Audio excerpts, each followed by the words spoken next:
Hi, my name is Tietsort, and for those of you who don't know me, I am Debbie's husband. And I wanted to take a few minutes and talk to you a little bit about her health, kind of bring you up to date. But it might be helpful to just do a little bit of history for those of you who don't know her history. In March of 2011, Debbie was diagnosed with endocervical cancer, and it really blindsided us. But God gave us peace in the middle of it. So she immediately had a hysterectomy, followed by 7 rounds of chemo and then 29 rounds of radiation. And only in Debbie's way of doing things, right after the radiation, she led a co-led mission team to Costa Rica. She appeared to be clear of the cancer for a few years, but the doctors were watching a spot on her lung that eventually turned into 2. But after about 2 years, the doctors in Tulsa, the oncologists in Tulsa, refused to biopsy because they were afraid that they were going to damage part of her lung. It was really close to a major vein as well. So we just felt like that we needed to know. So we reached out to the people at Mayo Clinic.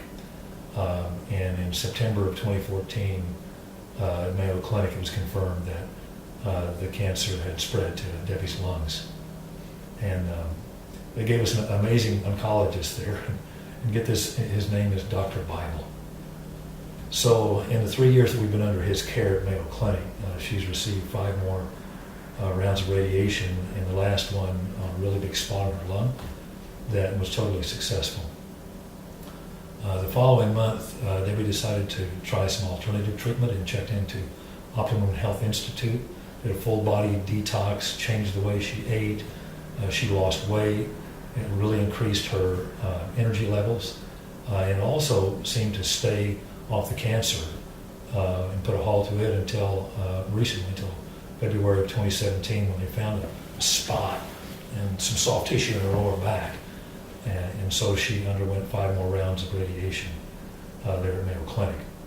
Debbie's heart has always been focused on the quality of life versus the quantity. And her desire is to be healthy, to be productive, and not to be under the influence of harsh drugs, which would dampen her, cease her lifestyle, her passions, which is to share Jesus around the world and take teams wherever she goes. So this kind of brings us up to date. Here we are today. Cancer seems to have progressed some more, and her oncologist, Dr. Bible, says that if we're going to try any other alternative medicine, that it would be wise to go ahead and do it now. And so Debbie, being the proactive person that she is, has done a lot of investigation and looking into some other means of this. And, she's considered metastatic. So traditional medicines are only going to offer her chemo and harsh drugs, and that is not going to heal her. It would basically weaken her. It will basically stop her active life and stop the passions that she has to share the Lord around the world. So we thought, there has to be another option. And so Debbie began to do some extensive research about her particular cancer type and the options that are available to her, so she can continue to do what she loves to do, and then maybe even find some healing as well. So after months of research and after a lot of prayer, she found some other options that could go ahead and allow her to do this, allow her to continue to live the way that she wants to live. And so we connected with a place called Cancer Center for Healing down in Irvine, California. And it's one of the most sought-after places in the United States for alternative cancer treatment, and has a really, really great success rate.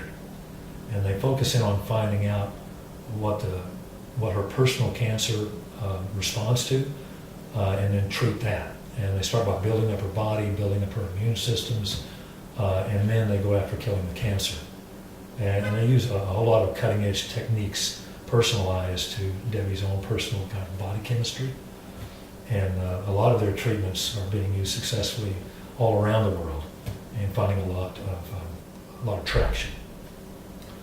So we felt, after a whole lot of consideration, that this would be the best treatment option for Debbie. And as many of you know, insurance only covers traditional therapies, which include surgery and chemo and radiation. So insurance is not going to cover any of Debbie's treatments, just maybe a few labs.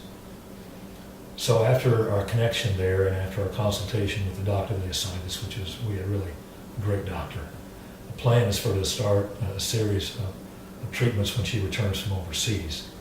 And so here we go. The total cost is about $50,000. And what we want to do was go ahead and start as soon as she returns from Uganda in 3 weeks with the first treatment, and that's $15,000 of that $50,000. And we've also really been blessed by a friend of ours who's offered his foundation.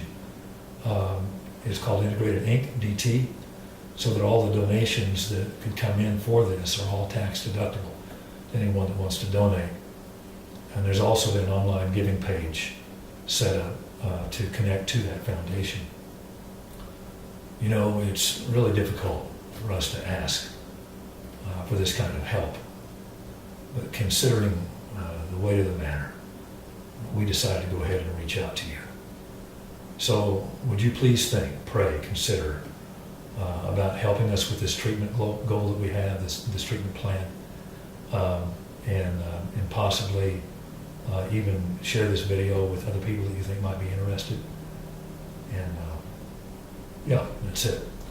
So thank you very much for listening today. Thank you very much for loving us, loving Debbie, and sharing in our journey. God bless you all. You can make a difference in other people's lives on the mission field, but you can make a difference in your own and bring it back.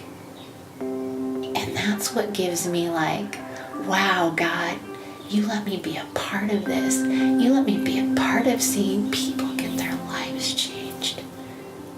I'm not worthy, but I'm so blessed that I get to.